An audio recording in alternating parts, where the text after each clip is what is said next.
পড়ালাম hyponatraemia. The hyponatremia হচ্ছে যে condition of electrolyte imbalance in which sodium intake concentration in the serum blood is lower than normal. যে আমাদের বডিতে যে সোডিয়ামের পরিমাণ থাকে তার থেকে যখন কমে যায় তখন তাকে হচ্ছে হাইপোনাট্রেমিয়া বলছে। নর্মাল সিরাম সোডিয়াম লেভেল থাকে 135 to 145 মাইক্রো ইকুইভ্যালেন্ট, বাট কিন্তু হাইপোনাট্রেমিয়ার ক্ষেত্রে থাকে 135 মাইক্রো ইকুইভ্যালেন্ট পার লিটারে হচ্ছে কম থাকে। এর কারণগুলো বিভিন্ন ধরনের হতে পারে, যেমন ইডিমার ক্ষেত্রে হচ্ছে যে ফ্লুইডের পরিমাণটা হচ্ছে রিটেন হয়ে যাচ্ছে বডিতে, বা বডিতে হচ্ছে ফ্লুইডটা অ্যাকুমুলেশন হচ্ছে, মানে জমে যাচ্ছে।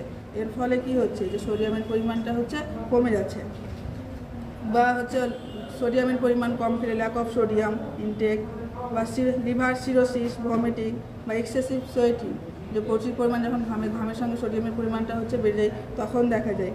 Lack of secretion of adrenaline hormone, যে আমাদের হরমোন আছে অ্যাড্রিনালিন, সেটা হচ্ছে কমে গেলেও হচ্ছে দেখা যায়। এর সাইন সিমটমগুলো দেখা যায় হচ্ছে nausea, vomiting, confusion, fatigue, restlessness. Confusion বলছে যে অ্যাবডোমিনাল পেইন। এর ট্রিটমেন্ট হচ্ছে আন্ডারলাইনিং ট্রিটমেন্ট হচ্ছে যে কজের জন্য হচ্ছে, যেমন হচ্ছে কিডনি ডিজিজ বলে হচ্ছে আন্ডারলাইনিং কজেস, মানে যে কারণে হচ্ছে তার অনুযায়ী ট্রিটমেন্ট হবে। দেন হচ্ছে intravenous admission of normal saline, আইভিতে হচ্ছে আমাদেরকে নর্মাল স্লাইন দিতে হবে।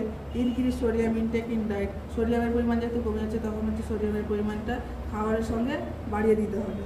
আর মনিটর ব্লাড প্রেশার, এখানে হচ্ছে যে ব্লাড প্রেশারটা কমে যায় বলেছে যে ওর বিপিটা চেক করতে হবে। দেন হচ্ছে হাইপারনাট্রেমিয়া। হাইপারনাট্রেমিয়াটা হচ্ছে হাইপোনাট্রেমিয়ার অপোজিট। এখানে হচ্ছে যে 145 মাইক্রো ইকুইভ্যালেন্ট পার লিটার থেকে যখন বিপিটা হচ্ছে বেড়ে যাবে তখন তাকে বলছে হাইপারনাট্রেমিয়া। এবার এর কজেসগুলো হচ্ছে যে ইনঅ্যাডিকুয়েট ইনটেক অফ ওয়াটার, যখন জলের পরিমাণটা কম খায়। Excessive loss of water from the urinary tract, যখন হচ্ছে কি বেশি পরিমাণে হচ্ছে যে ফ্লুইডটা লস হচ্ছে তখন হয়।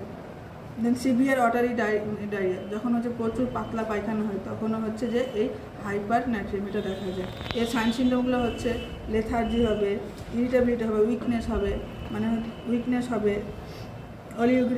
অলিউরিয়া হবে, এগুলো সাইন সিমটম দেখা যায়।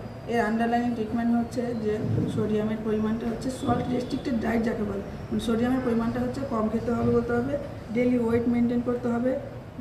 ইনটেক আউটপুট চার্ট, যে কতটা পরিমাণ জল খেলো, কতটা বেড়েছে ইনটেক আউটপুট চার্ট, এটুকুনি মেনে নিতে হবে।